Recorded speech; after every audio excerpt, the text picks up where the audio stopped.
Howdy, and welcome to another episode of Connect This. We're ditching our normal format.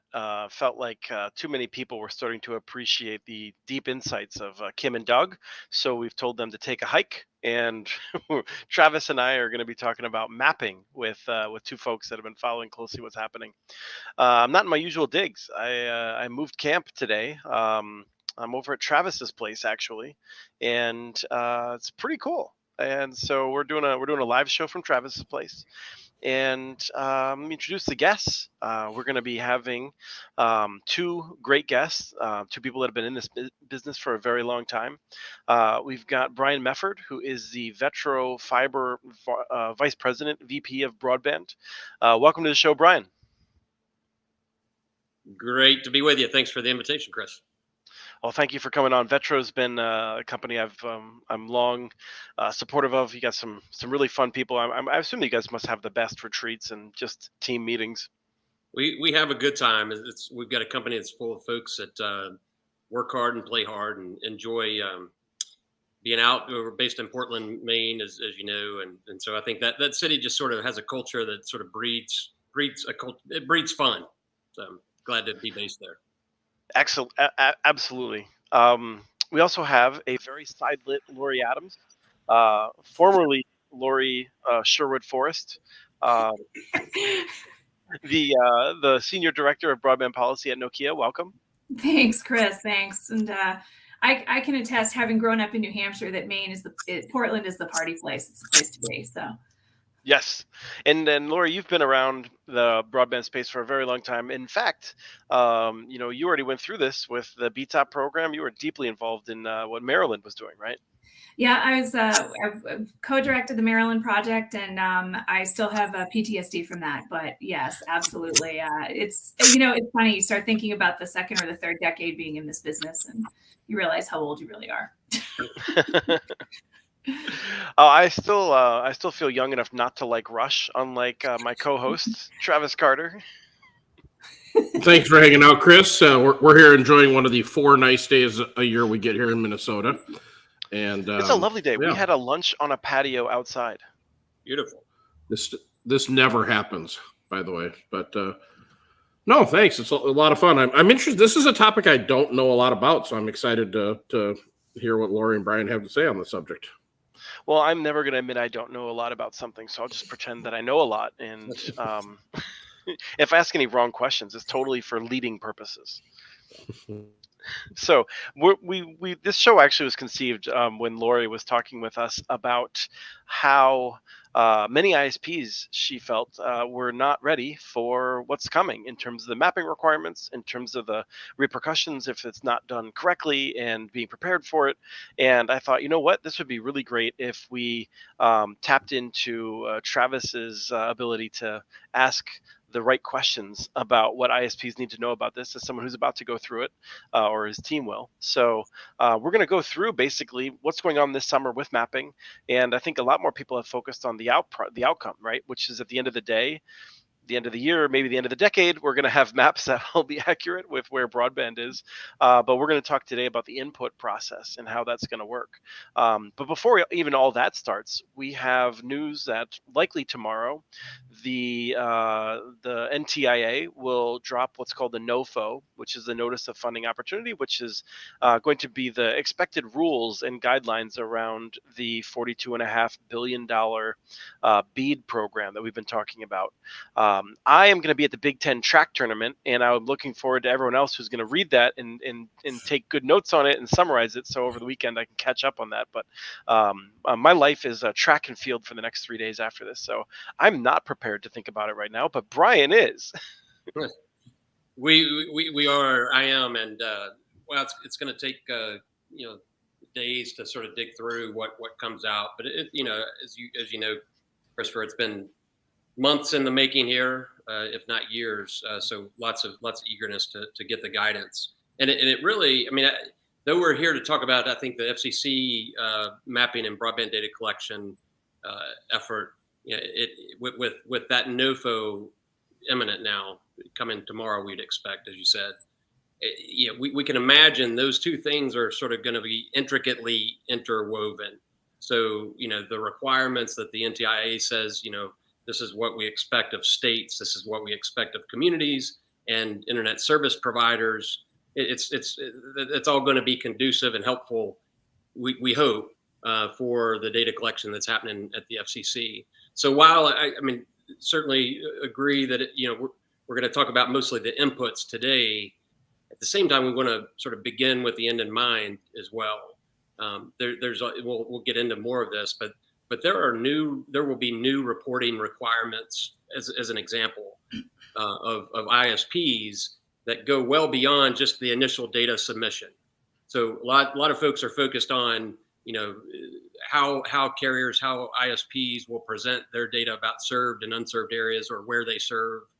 But at the end of the day, after service is built out through these grants, there's going to be a lot of work still left to be done. That sort of is the culmination point for how this money gets invested. And to be specific about it, I think one of the things we might be expecting is a sense of what map data will be used for different parts of this, right? I mean, because if a state, and let's pick on Minnesota because two of us are there, if a state like Minnesota is like, yeah, we're pretty sure that in this county, like, no one has service. I don't think NTIA is going to say, all right, well, if that's your guess, then that's your guess, right? They're going to say, no, there's some minimum standards that you have to use, even though they're not prescribing that you can only use one data source. They're going to have some minimum standards likely for what is eligible to be used. Yeah, that's right. And what will be standardized, going forward is this fabric data set, and I should say, and that's to be provided by CostQuest Associates. And it's probably safe for me to say that while VETRO works with CostQuest quite a bit, I'm going to do the disclaimer, Christopher. Anything I say today is not affiliated with that relationship. It has nothing to do with CostQuest directly, other than what we can all find in sort of the public domain. But it's a big deal that the FCC is now, we're going to have this standard, and that's an address level data set of all the locations in the country that could be served, are served, or could be served by broadband. And if you mentioned with Lori and her work and leadership in Maryland during the last stimulus and the BTOP program, of course that was missing. There was a different standard basically in every state for establishing that served unserved a map, and so now this is a big effort that's underway to have that baseline starting point of these are the addresses. We will talk more about it, but that's a huge, that's sort of a sea change. And we can talk more about too how that connects to those requirements of the state. In the infrastructure law, it's already laid out that ISPs will have to report. Now I'll get into details, but will have to report at an address level when they receive funding what they plan to build, and then what they built, what speeds, and so forth. That will key off of that national fabric data set. Mm-hmm. Now, Lori, is there anything that we've missed as we set this up? We'll in a second we'll talk about how we're 6 weeks away from some of the data submissions. But is there any other context we should include before we jump into that? Yeah, no, just to touch on what Brian mentioned about BTOP. Back then, the grant money was given out for broadband mapping simultaneously with grant money for middle mile projects. So they weren't, there wasn't any real data to be used as a basis for those grant funding projects. Now there was some data submitted and proof of need and that sort of thing, but it wasn't so much data-based like this time around. And of course, the NOFO that comes out tomorrow is going to be setting the program rules and guidelines for the states to develop their programs. And so this is really just a first step of a multiple step phase for releasing of information that will help us guide the applicants on what they can do. And ultimately, though, it really comes down to the maps and what those maps dictate the greatest need. Excellent. So let's jump into it then. This is a new process that is not like the old Form 477 where you submit all the census blocks where you could offer service. Where do we want to start with how the ISPs will have to submit their information? So I would say that first I want to mention that the FCC has released, there's a test fabric that's open right now. And you can, providers can log in and check in on one. So any data that you upload or play around with on the test fabric, it doesn't count towards your final submission. But it'll give you an opportunity to check it out and see really how to plan your submission. And it's such a technical, there's such a number of different requirements as part of this that you really need to look at this now and start from a backwards time frame of, okay, the end game is September 1. What do we need to do to get there?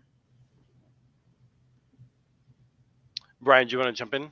Yeah, I might take half a step back and I may be reading off of a cheat sheet from a picture of a slide I took at BBC last week, but sort of table setting with what are the components of this data collection. That there are 7, and I'll try to do my best to summarize them. But the FCC first must collect data on availability and quality of broadband internet access from both fixed and mobile providers. So that's just sort of obvious step number 1. Second, to support the collection, the FCC must also establish the fabric, as was mentioned earlier. And so these are 7 points that were actually pulled directly from the RFP that the commission, the FCC, put out in support of this fabric exercise. And we keep saying the fabric, but it's just worth noting. I mean, the fabric is just like this sense of out in the real world, there's a bunch of places where people live, and then we're trying to figure out how to put them on a map because people have this unfortunate habit of changing where they live and like building new buildings in places where a different building had been, and trying to get a sense of okay, there's a farmhouse. Like, is that the only place in this farm that you'd be delivering service to? So that's what the fabric is that we keep referring to. That's well put and great point. And Jim Stegman, the CEO and founder of CostQuest Associates, was presenting at BBC last week, and he had a great slide that illustrated exactly what you just were That's saying. Where I got the idea. Oh, yeah. Well, and where I live in rural Kentucky, I mean, I can think of the farm next door that has multiple sort of chicken coops. It looks just like the picture that Jim presented, and there's a science that figures out and artificial intelligence involved in figuring out those based on those satellite pictures and address databases and other factors, like again what you said, what's a chicken house and what's a house, an actual house, what's a barn, and what's an office building. So that's you're right. That's a key part of this whole exercise, because again, that's then the foundation to say what problem are we what problem are we solving here, or what's the extent of sort of the underserved and unserved nature of the challenge across the country, and really getting that down to a rooftop basis. So the third part of this is, so based on the data availability collection, the FCC must create and publish maps that depict the availability of fixed and mobile services. Fourth, again, seven parts here. Fourth, the FCC must establish a user-friendly challenge process. This is another big part of it. Yeah, it sounds a lot easier than it's going to be. Yeah, user-friendly challenge process is let's call that an oxymoron, perhaps. But right. We've not seen those two things combined together. I don't think yet. And that's for the public, which again is important, as well as states, localities, and tribal entities to challenge. So a process to challenge the information included in both the fabric and in the maps that the availability data that providers submit. So two different aspects of that challenge process. Right. One would be like, this building doesn't exist, And another one would be this building does exist and it's on the fabric correctly. However, it is claimed to have service, but that service really cannot be delivered here currently. You got it. Exactly right. Fifth of 7 points, and Lori, sorry, I didn't mean to filibuster on the answer here, but the FCC must verify the accuracy and reliability of the availability data collected from providers and other entities. So the FCC must verify. I mean, again, getting to point 6 and 7, but this is a lot of stuff. I mean, this is going to take some time, and we can expect, hiccups, along the way in each of these. Right, and that's in that 6th point, like that's a statute from Congress, right? Because with the 477 data, I don't know what the statute says. A better person in the space might. Travis, I've forgotten some things. We had a discussion at lunch in which Travis was just saying that I was the smartest person he'd ever met, and he's met a lot of smart people, but that's not what he said. I'm just kidding. Hold on, I'm not sure exactly those were the words, just to be clear. That's how I remember it, and you said I have a great memory, so it must have been. And your wife corrected me and said he does not remember the color of his own home, so he remembers government statutes from 1937, but can't remember how to get home. So that's what it ended up as. The point I wanted to make, though, is that like with the FCC's 477 data, it was sort of like Congress, like, hey, FCC, you should track this stuff and like, make up your own rules on how to do it. Right. And in this case, Congress is like, you're going to do it this way and you're going to do it right. You're going to, you have to verify the accuracy of the data, which is not something the FCC has done in the past. So like, it's important to note that this is not something the FCC can punt on. In theory, they're supposed to follow the law. You got it. You got it. Yeah, and that goes with the last 2 points too. I mean, all of these, but this next one is the FCC must conduct audits and collect crowdsourced data from entities or individuals on an ongoing basis about the deployment and the availability of broadband service. And the last one is just that the commission, the FCC will provide technical assistance basically to small providers and actually to the public. Around these other 6 points and all the complexities. So that's the FCC's task. Go ahead, Lori. Yeah, no, I was just going to say to jump in sort of at the beginning of that. What does it look like for that data collection process? Where do you start? And why is it different? And you flashed up the banner. Why is it different from the 477 process? And so, as Brian mentioned, this is location-specific data, and so.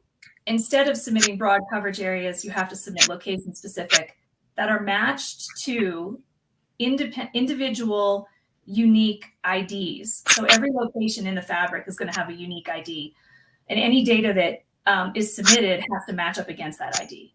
So whether you're submitting, and there's 2 ways you can submit data. One is through polygons, and there's some requirements around that. And the second is through a list, and you can submit it through a list of locations. But that list has to be matched to those specific IDs. And anything that is submitted to the map has to be certified by a PE. So if you think about that deadline of September 1, working backwards, you have to get your data to a PE, have them review it and certify that it's accurate to the best of their ability before it goes into the portal. Otherwise, you're subject to a fine of $15,000 per violation. And I want to note that it's a good thing they're doing this in the summer because PEs, which is short for physical education teachers, they're less busy in the summer than they are during the school year. Well, and I've since learned that PE is apparently professional engineer, which is someone that actually has a credential that allows them to be taken seriously, unlike the host, one of the hosts of the show. And there's actually 2 levels of certification. You have to have that physical education certification and a regular corporate engine officer. And if the PE is also a corporate officer, you can just have 1 certification, but otherwise you need 2. And the failure to submit any of these certifications is also subjecting yourself to a fine. So it's a really intense process. And Lori, with the 477 process, have there been certifications in the past? You have to sign off on it. I think I'm not entirely sure what the process is. It's certainly not like this. Right. Been a little Travis, I'm curious if you were aware of that. I'd sent you a text about this a few days ago, and I think you fell asleep reading it and didn't get back to me on whether you had plans to Okay. do that. I am, I'm always the one that's just got to ask the real practical questions here. So every ISP has to provide this data, even if you qualify for these government programs or not. Yes. Is that correct? Yes. Okay. Huh. Well, I appreciate the extra work for nothing. So I guess what is the rationale of that? Do we know? Well, they're trying to gain an accurate depiction of every location in the country and what the service is, period. And then the second question is that the locations that are eligible for future funding will be derived from this. So it doesn't matter if you're going to be pursuing funding. The map is the basis for determining what's eligible for funding. Yeah. All right. So I'm gonna pick on Minnesota for a minute. They've been passing money out for as long as I can remember using a map. Are we saying the map has been inaccurate to this point, or there's no one that's questionable? arguing that the map is accurate. Like okay. Everyone agrees that the map has always been inaccurate. And do you have to report in speeds, or do you report in like technology? We're going to get to that in a second, I think. Okay. All right. If I can just, Brian, I'm curious if Brian or Lori can fact check me on this. My impression was when we were going through the commenting process, is that when I was reading it, and like the reason I'm asking specifically to fact check me is I may have mistaken this, but I felt like this PE requirement to have a professional engineer certify the comments was sort of this issue in which many of us felt that there should be a penalty for continuously submitting inaccurate data. And I felt like that they wanted to have this PE certification as a way to try and make it more difficult for a company that wanted to submit inaccurate data over and over again, because in theory, it would be hard for them to find a PE that would sign off on inaccurate data over and over again.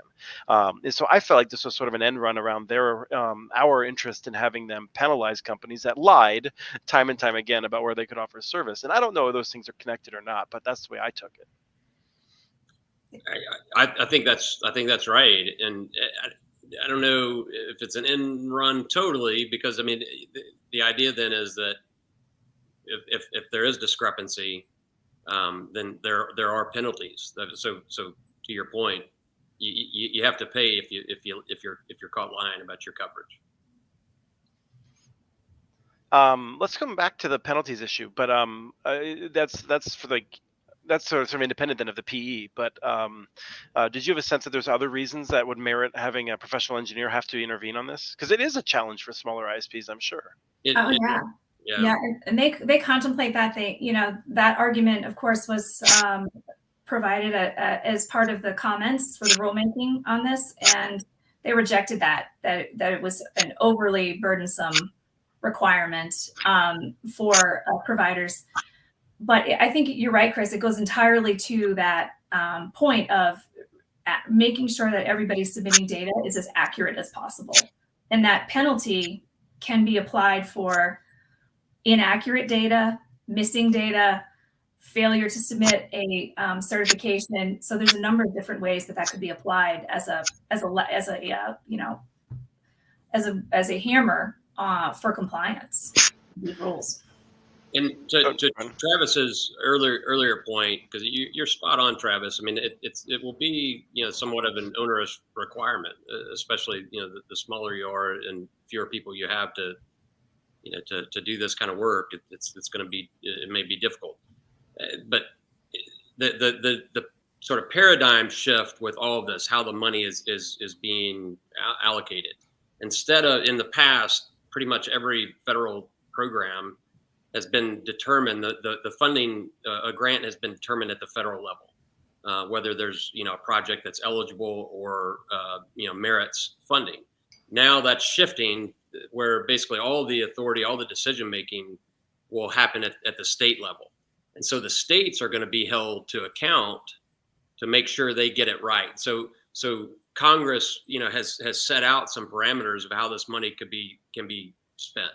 So now the state is accountable. So the process has to sort of create this virtuous data flow starting with, okay, what's our starting point? What is actually served and unserved in the market, and then grants will be then allocated accordingly. So if you're a small provider or a co-op, for instance, that happened like where I live, the co-op has built out, is building out gigabit service throughout my entire county. The state needs to know that they hadn't necessarily planned to have a staff person prepared to report that on a regular basis, but it's going to behoove them to have the state knowledgeable that where they're building out, so they don't get So let me ask you, why does this, how does the company that's doing the capital investment in the infrastructure going to benefit from the state knowing where it's at? I'll play devil's advocate. Why would, because all I can think about is, oh great, I got to give all the addresses I serve to this public domain so that CenturyLink and Comcast can data mine it and poach all my customers. Well, that's what it sounds like to me. And I don't qualify for any state or federal programs whatsoever. So the thing that's rattling through my head is, okay, how much is the fine? I'll just pay it every year. The first thing I would say is that if you're in a rural area, you will benefit, because if you're making that investment, you don't want someone else to be getting a bunch of state money to make another investment to come compete with you. So that would be an incentive in that case. Now, if you're in the city of Minneapolis and you don't qualify for this anyway, then I think you may have a stronger case that you have less of an interest of actually following through on this. But I don't know if Lori. Well, I mean, I'm 100% on board if we're using state or federal money, that there should be accurate maps where we're allocating those. I don't debate that at all. I just debate the fact that, if you're giving your competition all of your data, that certainly is not going to be good from a marketing standpoint. But so Travis, let me just push back on that, because I just feel like, do you think that there's anywhere, any competitor you have that doesn't know exactly where you serve? I'm a bad example. I'm just trying to play, I'm trying to go, if you're not able to benefit from all of this money that the feds are printing and passing around, but you have this requirement to report the status of your network and where you're at, which, oh, by the way, you only have to report 25.3, the broadband requirement, right? Or do you have to report the technology you have, the speeds, and I don't know. Let's talk about that in a second. This is sounding like a whole lot of work with no benefit. Well, I think you might be right. I'll just say that, this is an essential service and we need to know where it is. And so, if you want to offer an essential service, it does come with different obligations than if you were manufacturing iPods, which have no public, service on benefit. It depends on who you ask, right? Lori, do you want to go first, and then Brian? Yeah, I was just going to say first, Travis is going to love the challenge process when we get to that part of it. But yeah, I mean, I think you have to report all of that data. It's not just 25.3. You have to report what your top level service is if you're a provider, because the basis of that is trying to determine who is under 25.3, who is unserved, who is underserved going forward. But a provider is required to submit all of that, and ultimately, this is replacing the 477 data. So there's going to be a period of time where a provider will have to submit information both to this fabric and to the 477 data. And then the 477 data will phase out, and then it'll just be this fabric twice yearly going forward. Brian, did you want to jump in, and then if you can very smoothly segue us into this discussion about what will be reported, that'd be terrific. That's where I was headed, actually, smooth or not. But I'm afraid I'm not going to make Travis feel any better with where I'm going, because so this is coming out of the infrastructure law that was recently passed, and so I'm going to speak to requirements related to the BEAD program, the money that's coming through states. And again, we can expect these reporting requirements to mesh together with the FCC reporting requirements. And so basically there's 6 pages of reporting requirements in the law, and just bear with me and I'll read through what some of those are. So on provider reporting, again, this is if you receive funding, but likely going to match up with the requirements of the FCC to a degree. So providers receiving grants from states shall submit annual reports to the state that shall describe each type of project carried out using the grants, a list of addresses or locations that constitute the service locations that will be served. You have to identify whether each address is residential, commercial, or community anchor institution, or like a hospital or a school. You have to describe the types of facilities constructed and installed, describe the peak and off-peak actual speeds of service offered, describe max advertised speed of service offered, describe the non-promotional prices, including associated fees charged for different tiers, including any other data required to comply with data and mapping collection standards of the FCC. Now, if I was to, there's one thing I want to say, which is I have a plug for next week's Community Broadband Bits podcast, which is Angie Cronenberg from Encompass, and the one from this week, I think, or maybe it was, anyway, a recent one has been about Kim McKinley and the American Association for Public Broadband. And Travis and I were talking about, like, what do these groups do? Well, Encompass would be an organization, Travis, to plug in with if you feel like these reporting requirements are onerous and you would like to join other, smaller ISPs that are competing and feel like there's too much required of your reporting. And Encompass is an organization that then goes out and represents those opinions on the Hill when these kinds of laws are being passed. But just to give you a sense of, and other folks as well, a sense of how this works. That's one of the things that organizations like that will do. And another is to help them to comply with them generally. So, because it does sound like a lot. And like, I can imagine that you're like, look, I'm just trying to build a network here. But at the same time, Congress is like, we need to figure out where this service is and where it's not so we can make sure everyone has access to it. So kind of caught in the middle. Go ahead, Lori. So a good life hack for that is really about your data integrity. And switching to making sure everything you do is geospatial oriented from the very beginning. And of course, that's difficult for networks that have already been built and are up and running. But going forward, making your life easier by starting with a geospatial design, carrying through to using geospatial construction management tools to capture data in the field, where you can automatically download and upload all of the reporting that you need for all of these different functions will make your life 1,000 times easier going forward. So just a quick pitch for. I assume that this is sort of I would assume this is sort of thing that's like, it's going to be a real hassle this summer, and then it's going to be like a press of a button in future submissions. Yeah, I think so. And it's all about data integrity. That's really at the heart of what this fabric is all about, which is the main criticism for the 477, is that the data wasn't verifiable or reliable. Yeah, and it's a moment too, right? And I'm trying to choose words so this doesn't sound like a commercial, but agree. Let me just say, coming from VETRO, I agree with everything Lori just said. But truly, just stepping back and thinking about the arc of sort of broadband time over the last 20 years, this term, a generational opportunity keeps being banted about, related to the money being spent.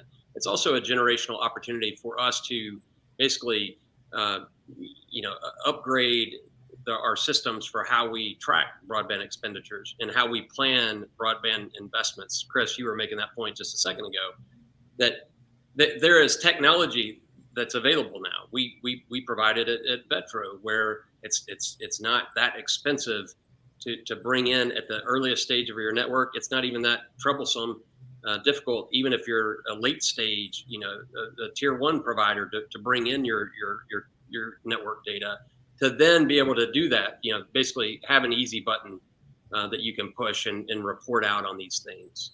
But we've been just advocating that with the various federal agencies, that let's not miss that opportunity to not just create these requirements for reporting, but also, provide guidance and lead by example in terms of the technology that you're adopting as agencies to track all of this, and set that expectation with providers of all size.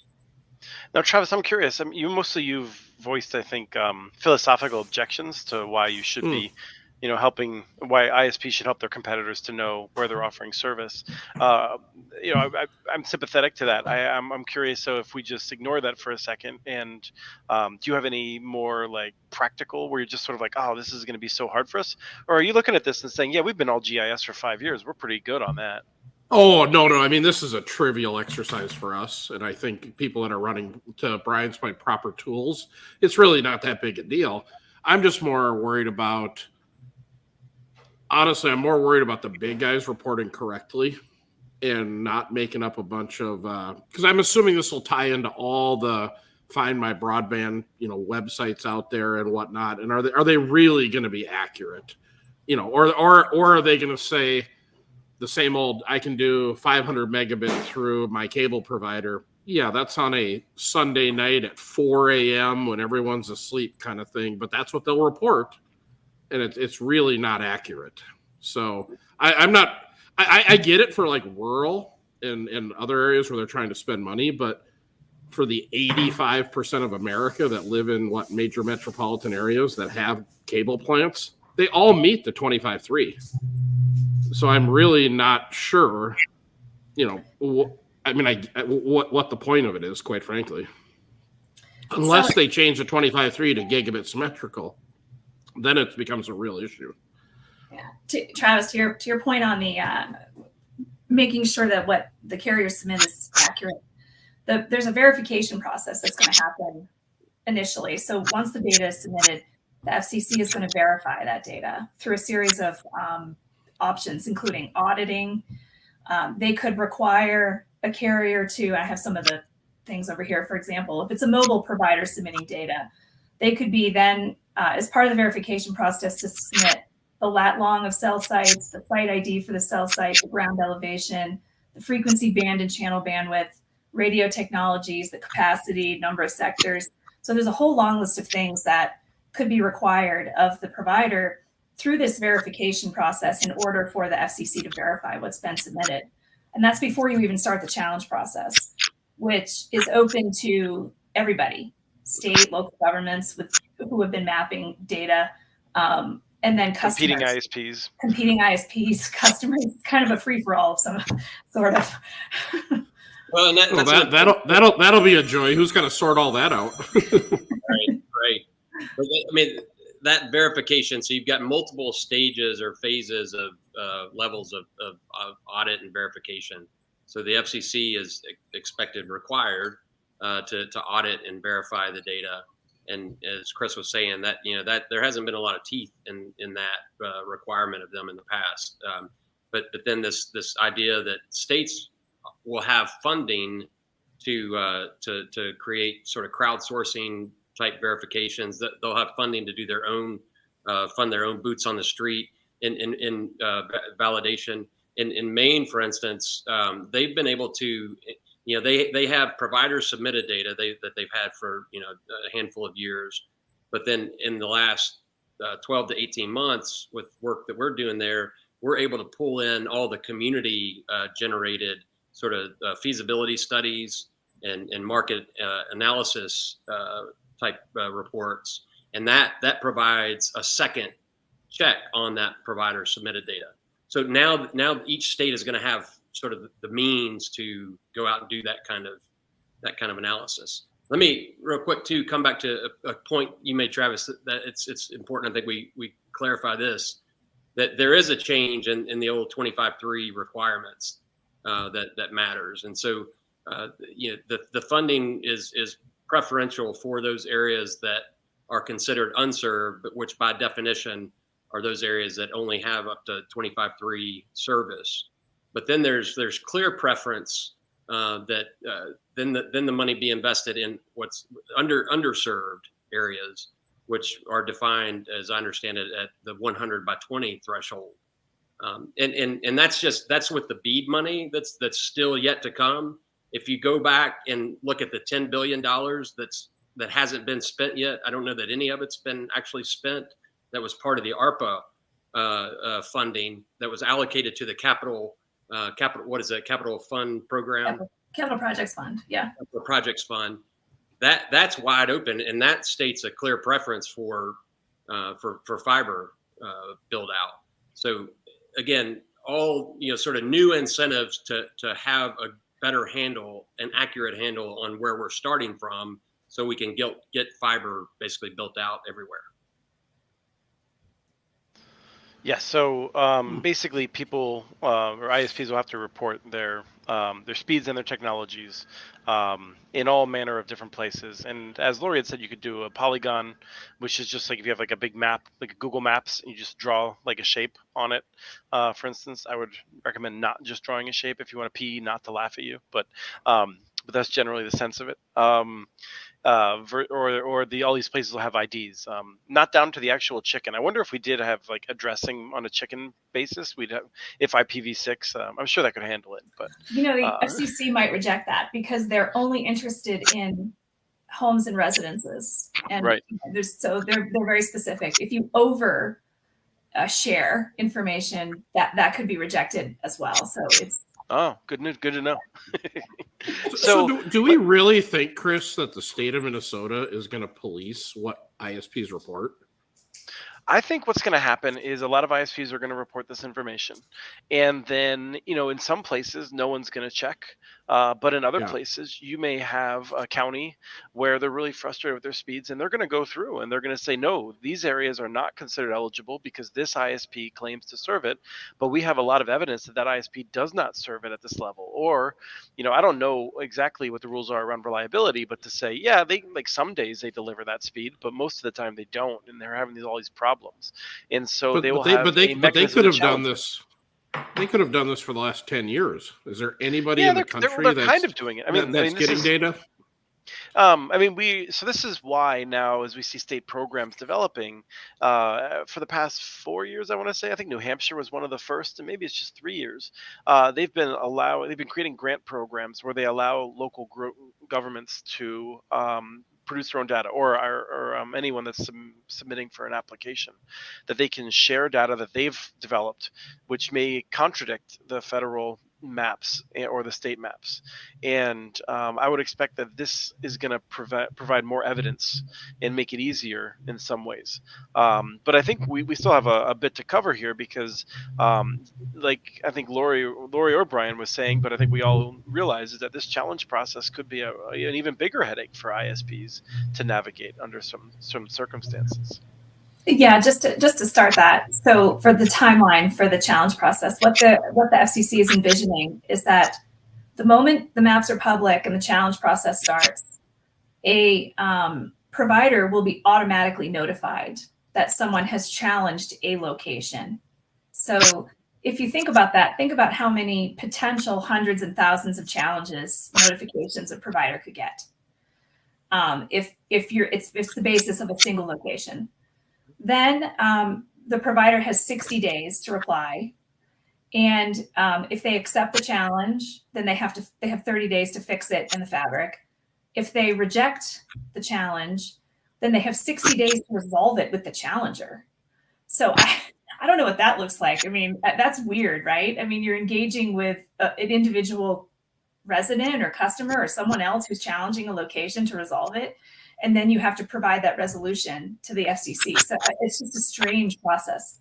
Well, for Travis, we know that this involves either a Starbucks card or some other coffee shop card, or a visit to meet at a Starbucks or other coffee shop in order to have a conversation about it. Either way, it seems like that resolves 98% of your problems, Travis. Yeah, I'm super interested, Lori. So let's just role play for a second. So I got 100 by 20 from my local cable provider.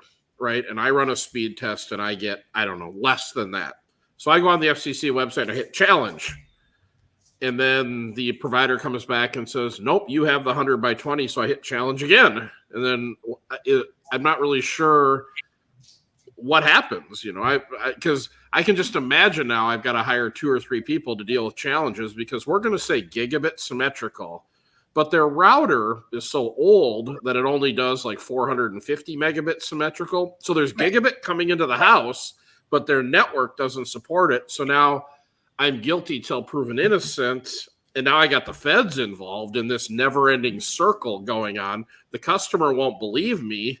So I guess how does this actually play out in reality, I wonder? That's a great question. I mean, there's more information that the challenger has to submit. So it's not just as simple as pushing a button to challenge. You actually have to you have to submit a form and even a certification that may be required in some cases.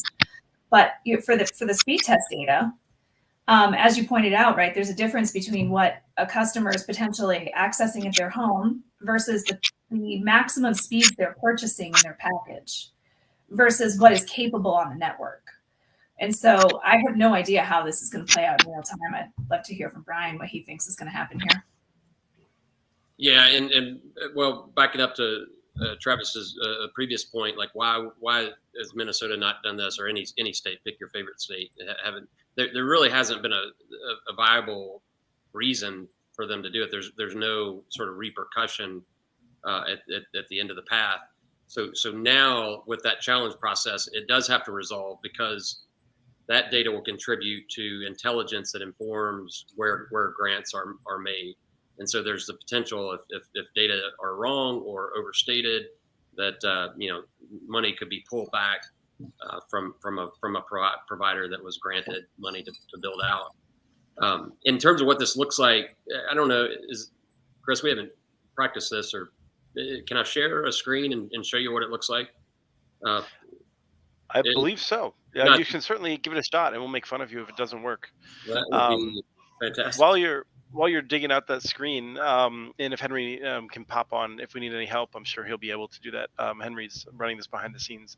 I'll just note that this may also provide an incentive for ISPs to be making sure that they have the ability to query that home device and do speed tests, or a series of them, to say, look, like, here's a speed test for like every hour of the day, and data that shows that we are delivering to their premise, these speeds on a regular basis. And being able to do that kind of reporting might be really helpful.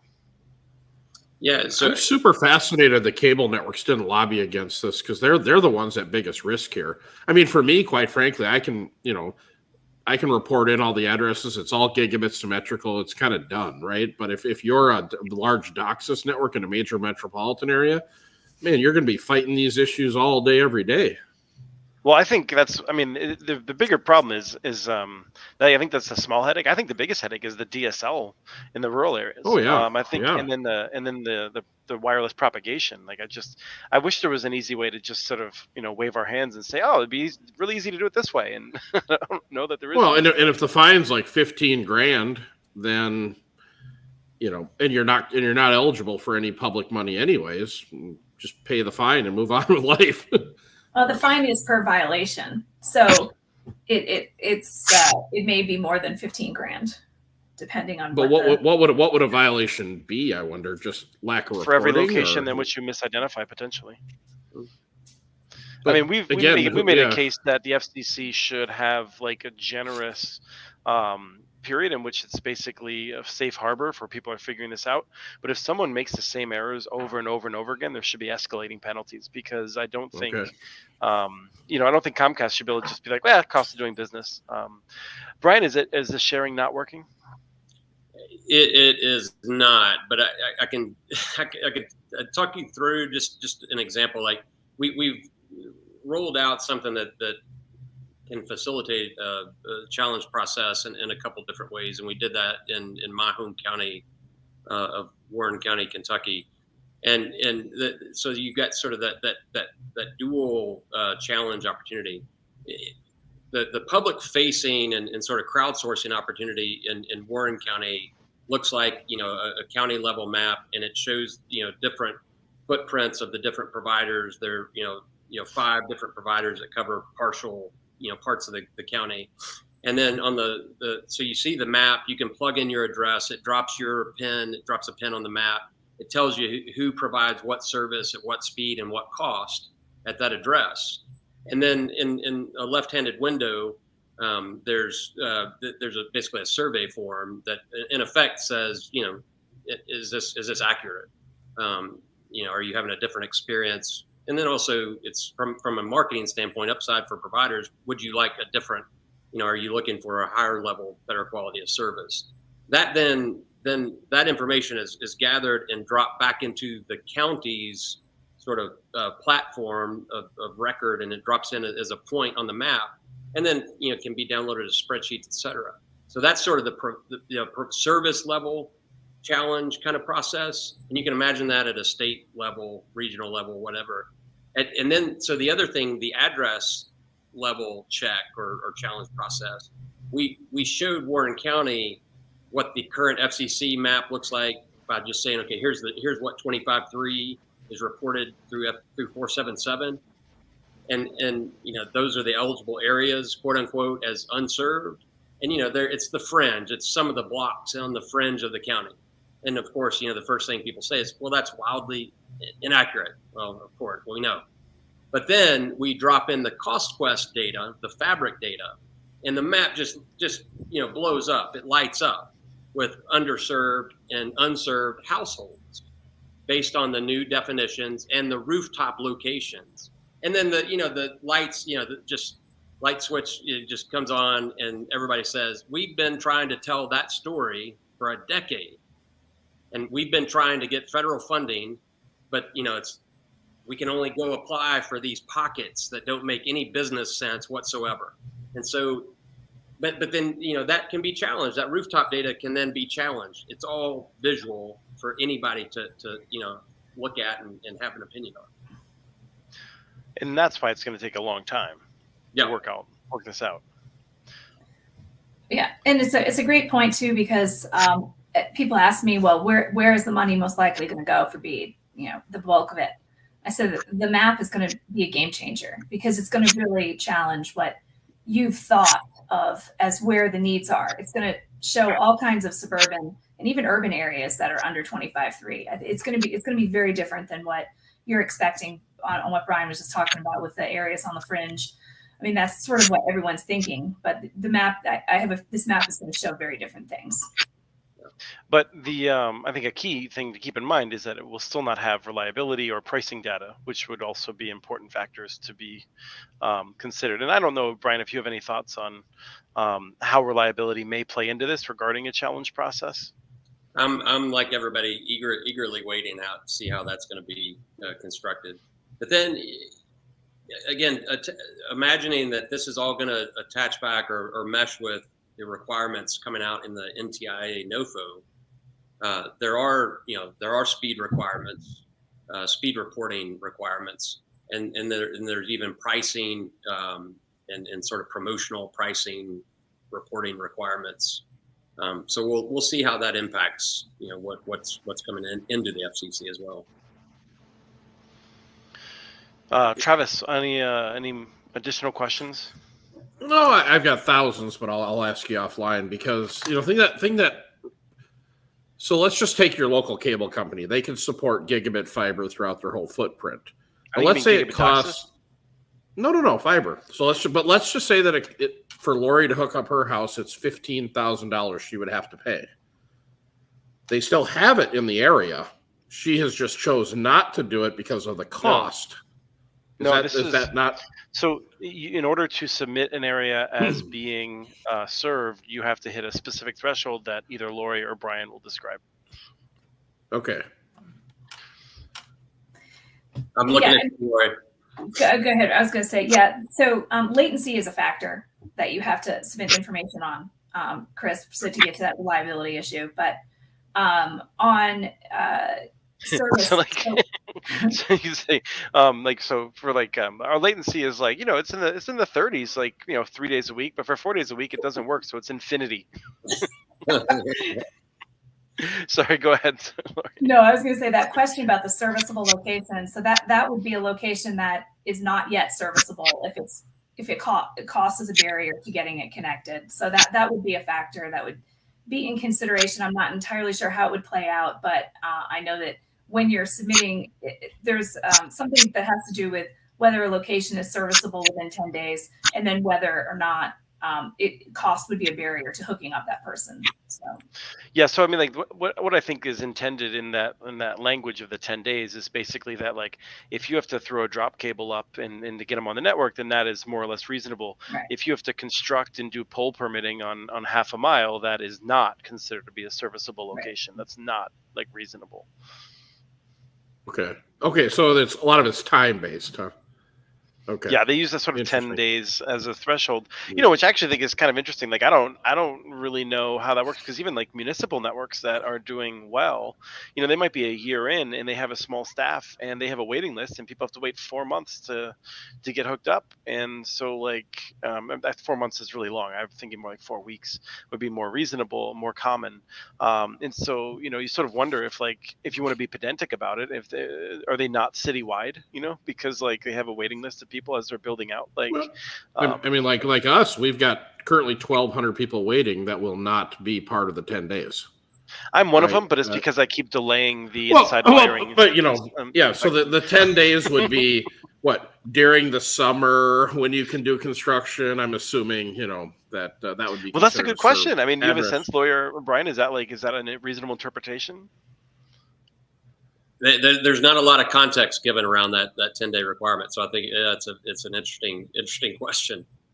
Yeah, I mean, we have road restrictions here in Minnesota where we can't drive heavy equipment on the roads until spring, and so the fiber is out in front of the home, but we can't get it to the home, let's say for 3-4 weeks. Are we going to get fined if that address is marked as gigabit serviceable and it goes through the whole challenge process? It remains to be seen. Okay. Yeah, I think maybe someone should share this episode with some of the folks at the FCC, like, because I mean, this is the problem, right? Like, you both want to make sure that you're not gaming it with like providers that are lying and overstating their coverage, but like a connection within 10 days, depending on the time of year in any state, that's above the old Mason-Dixon line, is going to have some challenges. And the overall timing of this, I mean, something we haven't really talked about yet, but for the entire thing, everyone's focused on when the maps will be published. Well, how long are these processes going to play out? The data verification process allotment is 60 days when a request is made for verification. Then you have all of the challenge data, which is 60 days for a challenger, for a response to a challenger, then 30 days, then 60 days. So, you're adding months onto this time frame for publishing the final maps. Yeah, I mean, we've got the clock is ticking to a degree, but clearly, just on this conversation alone, issues are going to be hammered out, and I think it's inevitable that the clock is going to continue to move out and not reset necessarily, but there's just a lot of complexity to be worked out and get into the most accurate possible of maps. And who actually hammers this out? Is that the FCC or is that other groups? Who's actually? I'm just curious if they have any like practical, like in the field kind of knowledge about how these networks are built, run, managed, and maintained. I'm just curious who's ultimately responsible for making the rules. It's the FCC. The Federal Communications Commission, which has, it's supposed to have this expertise. And I think they're often hearing, again, from organizations like Encompass, for those who just tuned in, next week's Community Broadband Bits podcast with Angie Cronenberg from Encompass. But that's where, we need the FCC to be listening more. And I feel like my criticism for years of the FCC has been that it's an organization that is too focused on the largest cable and broadband providers, cable and telephone companies. Now it's sort of I feel like a recurring problem that the agency makes its rules based on those large companies often, and those large companies are serving the vast majority of Americans, in part because we have a system that doesn't really make it easy for other providers to get in the game and compete. But yeah, it's a real challenge to craft these rules in ways that work for the honest folks. I'll just say I have in my mind, I was shaped a bit by working for Oregon OSHA for a summer in my grad school program, and getting a sense, and my sense of how a lot of the occupational safety and health administration rules came about is that they were like, you know what, like you should be safe on the job. And then, some like 98% of businesses were safe on the job. And then like, let's just take like a roofing company. And like, there's a couple of businesses that just like consistently weren't safe. So they said, all right, well, you got to have ladders to deal with this height. And so then like almost everyone was like, yeah, cool, we'll do that. But they had to keep coming up with more and more strict rules because some company was using ladders in an unsafe manner. And it's always like a few rotten apples that keep like, so like finally you get to a point where like, all right, for this height, you have to use this type of a ladder, and it has to be moved at this angle, and it has to have this stabilization, and you have to have a crew of 4 guys who are like monitoring it. And because there's like 3 companies that kept getting people injured by not following practical safety advice. But like, this is the challenge of figuring out how to monitor an entire industry. Great analogy. And we've spent, years, as a country, sort of running into a brick wall. We've thrown money at it, and we've proven that, having inaccurate data at the start is a poor way to solve a challenge. And so, yeah, I mean, you're right that it's been shaped by, some behavior. But now, given the scope and scale of what we're about to do, it's even more important than ever. It is more important than ever that we've got accurate data. And so for providers, I would just encourage everybody to take a look at this now and start looking at it, figuring out how you're going to submit the data and get that certification and get everything in, because there's a short amount of time to do that. Right. And so what you were saying before is for ISPs who aren't familiar with this, and, Travis, I'm guessing your GIS folks probably are familiar with this and might be playing around in that sandbox. But if they're not, like now is the time to get into that sandbox, figure out, is this going to work? When is all this due? Because we're busy building right now. We don't have time to, to play government mapping games. One thing I will say one thing that's really cool, those that have ever dealt with addresses, if this fabric actually has a universal way to map properties in a county or a state, that will be invaluable. I will definitely say that. And then applying the data to those properties, I'm just dumbfounded that the cable companies have not lobbied this away. I'm just really surprised. I mean, they're going to be the ones to get caught out on this. I mean, for us, it's no big deal, but for the cable companies, they're going to get caught with their pants down on this. Well, a lot of companies certainly lobbied hard, for the last 2 years, I think, to keep this either from happening or to make drastic changes to it. So yeah, it has been a feat that it's survived in its form. And as Lori said from the beginning, every provider that's going to submit data has access. You can now your team can go get that CostQuest Fabric data. So you do have access to what has been deemed by the FCC the most reliable address database in the country. Mm-hmm. Well, that actually is really good. I would tell any marketing department out there, get ready to harvest the FCC data. This is going to be an easy way to poach customers. We should have started there. I'm going to be curious about the challenge process. That's going to be an interesting one to learn. I mean, nobody likes their ISP. Everyone's going to hit challenge if they can. So well, what I'm curious about is I felt like one of the things that I saw when we were going through this in the rulemaking comment period is I felt like what we expected to see is that the FCC would not really take comments that seriously from a random person. But that if a local government or another kind of anointed, sort of credible entity that had some kind of standing submitted, that those would be taken more seriously, specifically because they don't want some dumb teenagers to be just out there like sort of challenging stuff because like they're bored on a Friday night or something. I don't know. I don't have a teenager. I'm assuming that's what they do. They website. Yeah. I mean, you got to understand, if somebody misses 2 ping now, they're complaining. So no, if there's a forum out there and it gets out in the wild that you can, people. Also, here's the question. It's like the Better Business Bureau complaints. You just Right, have to deal but with the them. question is, well, but is the FCC going to treat all complaints equally or not? Because I thought in my comments, I think at the time reflected that to me it would make sense if the complaints were treated as like not individually like actionable, but rather that they would keep an eye out and see if there was specifically and if there were anomalies for certain ISPs. Do you have a sense that they're going to treat all complaints equally or not? Well, the system is going to automatically kick out a notification to the provider once a challenge is submitted. So the FCC won't be in the middle of that process. There's that sort of gating effect, but there's also, Chris, to your point, I think you're right, and I think we'll see this in the NOFO guidance tomorrow. There's going to be this expectation that the state is going to be sort of an aggregator and not an arbiter necessarily, but certainly an aggregator of some of this data, and we're seeing this in some recent state sort of RFPs for mapping support. And so you could imagine they're getting into it, the intimation from the NTIA to get ready for this.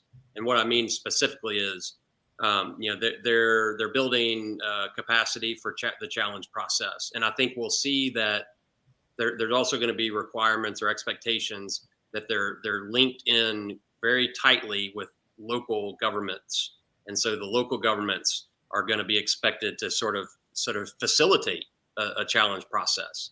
Look at your county. Here's your county map, kind of going back to the Warren County example earlier, and kind of having the challenge process happen on an aggregated local level that then feeds up to the state level. That sounds a little bureaucratic. It sounds a lot bureaucratic, but given the technology and just the ability to move data from one level to the next and just sort of verify and check that data, I think it has the potential to be a good process. And one complexity is that, the states are being asked to do a lot right now. They're being asked to come up with a plan for the Capital Projects Fund. In order to get that money distributed to them, they have to come up with a plan that Treasury approves. They have to come up with, submit a letter of intent back for NTIA for BEAD. Then they have to come up with an initial and a final proposal for BEAD. Then they have to manage the mapping processes. So, you have to look at the aggregate amount of information that the states are going to have to manage and actively complete in order to get all of these funding programs and get approvals. And so that's a lot to do simultaneously. It's a lot to do, especially when you don't have a state broadband office. I mean, there are several states that have not yet, gotten their office spun up and are waiting for, part of this process to unfold so that they can get, funding to do it. This is your shot, Travis. You always wanted to learn more about government. You should go run a state broadband office. Yeah, I'm amazed. Crystal, you're always talking about lower cost internet. We just added $5 per subscriber per month, just to deal with all this. This is another expense in ISP. And actually, there's a good comment earlier. Who said that? John George. You're making it more difficult for people to get into the game now. Because this is going to be a project for people. This is going to be a process, because that whole challenge issue, I think, is going to become a real issue for folks. Yeah, let me just say, I'll push back on that a little bit to say there's the onerous nature of a new requirement, but there's also money to offset that. So you can, as a new provider, I can go win a grant to serve an area that never had a chance to get service in the past, and I can sort of price that reporting requirement into my business model on the front end. Yeah, but again, for the 85% of Americans that don't qualify for any of this money and get better service in their neighborhoods, the irony in Minnesota, this blows my mind. There's multi-million-dollar cabins up in northern Minnesota that are getting this government money, but we get no help trying to bring Minneapolis or connectivity to the low income neighborhoods. So all this money that's flowing around, if you want to compete against any of the big incumbents, there's no chance. There's absolutely no chance. There's no money there for you. There's more requirement there. And you have to tell your competitors where you're building so they can launch aggressive marketing campaigns against you and run you right out of business. I just don't see how this is really that different. Like I mean, it's the same thing we hear with like regarding cost data, Travis, and I don't know any big incumbent that doesn't know where you are. You saw it happen. You saw it happen up in Cambridge, right? Or what was that? Up in Monticello. Right, no, that's my point. Like that's whether or not the government has this data. Like, I actually prefer that the government has this data and makes it public because the incumbents already have this data. The incumbents know where you're going more than anyone else except for you does. Like I would say that. But the irony is. But the irony is, I don't know where the incumbents are. I have no idea where CenturyLink Fiber is. Well, now you will. I'm going to know now. No, but so I'm not just necessarily saying this isn't. It's awesome, man. No, this isn't that big a deal for me. I'm so surprised that the big incumbents are not fighting this tooth and nail, because they're going to expose their database that they've held, near and dear for the last 27 years. I can't believe it. Well, they did a good job of delaying this until 2022. So I mean, it should have been 10 years ago. Brian, you got to fair enough. Well, the other point that Travis made was, that you haven't had access to these funds in the past if you're built out in the inner city, for instance. But we mentioned that $10 billion that's available to states today to be making grants from. Affordability is a qualifier for that pot of funds. So if there's one large incumbent that's unaffordable, you can come in as a second provider and. No. It'll all go to. It's all going to go to the incumbent. We'll see, Travis. I think you might be right, but to Brian's point, I just want to make it clear. 100%. It's already happening here. Well, states it have all goes. the flexibility. It all goes to Comcast. States could do it the way Brian is saying, and that's the point. I just want to make that point. I would love if Brian was right, but Brian is right, but the states probably will choose not to do it, which is not what states are like water. Water, they'll follow the path of least resistance, and the path of least resistance is the incumbents that are already built, and that's what makes the river crooked. Yes, I mean we've seen this here in Minnesota with every single community. All of this federal dollars, 99% of it will go to the incumbents that are already there. There will not go to newer technology or any sort of overbuilding whatsoever. Yeah, go ahead, Brian. Sadly, yet to be seen, right? And it's a role reversal for me to be in a presentation like this and be a federal government apologist, but we've reset the deal here, the game, right? And so in the past, yes, the federal government from a national agency level has picked the winners and losers. At least at this point, it's pushed out to the states, and each state is going to have the ability to make their determination of what their strategy, what their policy is going to be. And absolutely, some are going to bend towards incumbents, but I can assure you that we're working with states right now that are taking the opposite approach, and they're big states, and they're going to have a big impact. And I would imagine will be sort of a leading indicator. That's not the right word, but they're going to sort of be the bellwether for other states to say, hey, they're known as a technology leader. We should be resembling more what they're doing than what we've done in the past. So we'll see. I mean, none of us know how this is going to play out exactly, but there's more flexibility to award non-incumbent behavior and businesses than there's ever been in the past. Absolutely, and we don't know.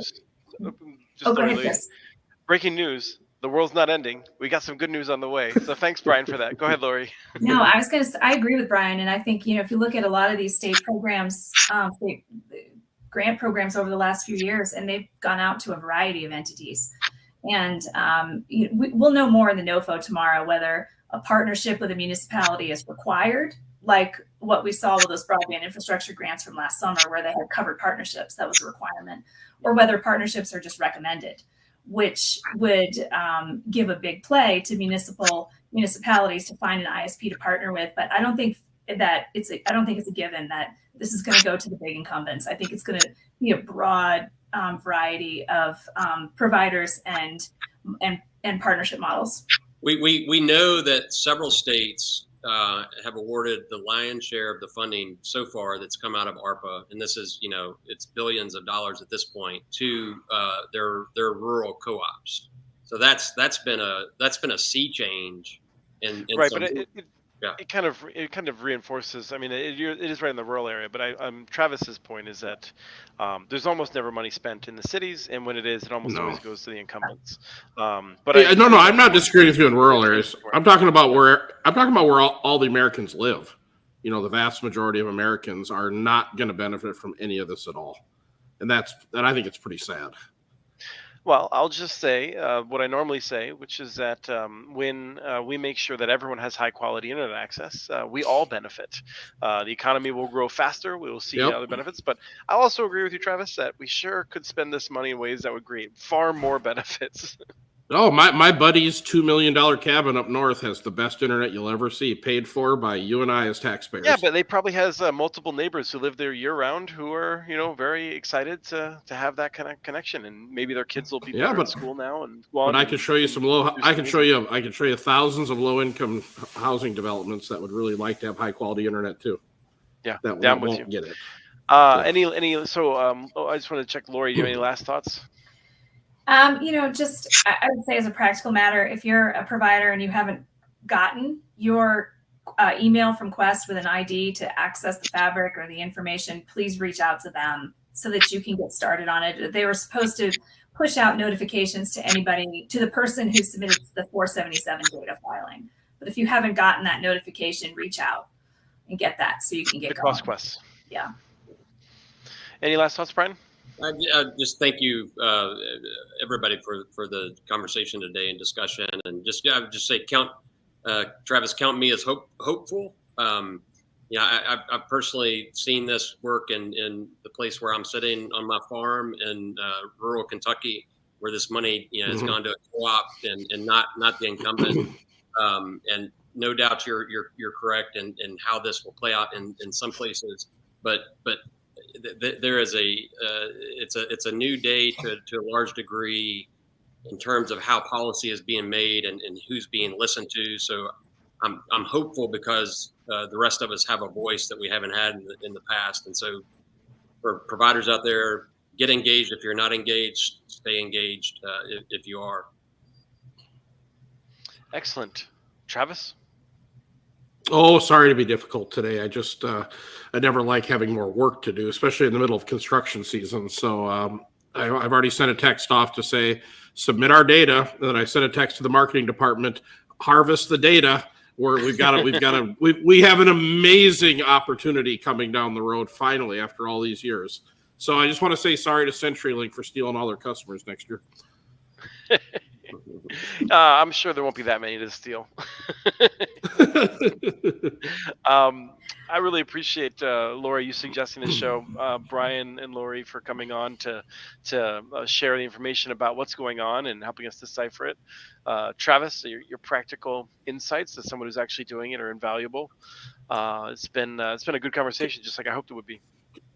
Can we go visit one of these success stories? Maybe Brian or Lori could, I'd love to go audit the FCC's program. Let's go see what some of this money did out in the real world, Chris. I mean, come on. I do feel like we're setting ourselves up for a road trip here at some point. So we have to go. We got to go see all the good work that's happening with all this money. It's hard for me. I'd love to see the results. Hard for me to compete with Lori's Colorado landscape, but we've got a nice summer ahead of us in Kentucky. So come on down. I love it.